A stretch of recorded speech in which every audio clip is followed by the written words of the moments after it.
Неподносливо жешко и безвоздушно е времето денеска кое според прогнозата на УХМР ќе биде сончево со мала до умерена облачност, а попладне во јужните делови од земјава ќе има услови за краткотраен дожд со ретки грмежи. УВ индексот ќе биде 9, а температурата ќе се движи од 31 на западот до 40 степени во Повардарието и на крајниот југоисток на земјава.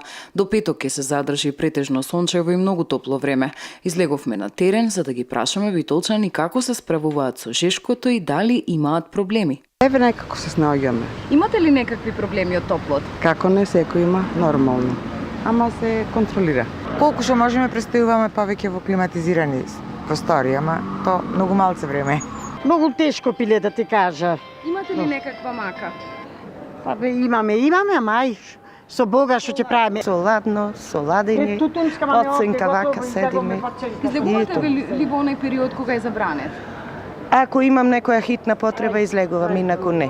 Интересна ситуација видовме кај неколку анкетирани туристи кои неважно колку е часот и дали се во периодот кога надлежните апелираат да не се престојува на отворено, нив тоа не им пречи. Или си платил за посетата, па шетај сега. Го сакаме топлото време. Многу го сакаме. Дали имате проблеми со жешкото? Не, никакви проблеми. Дали пиете доволно вода?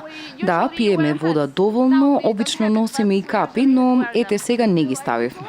Сакајте го и вие топлото време, но мислете на здравието и не излегувајте од дома без некоја неодложна причина. В сабота во текот на денот ќе има зголемување на облачноста и ќе дува засилен југозападен ветер, но дневната температура се уште ќе биде висока. Преку ноќта кон недела се очекуваат врнежи од дожд проследени со ретки грмежи. В недела ќе дува засилен северен ветер, а дневната температура значително ќе се намали. До тогаш носете лесна и светла облека, внесувајте лесна храна, организмот да има добра хидратација, да се избегнува изложување на светлина и топлина, а хронично болните редовно да си ја земаат својата терапија.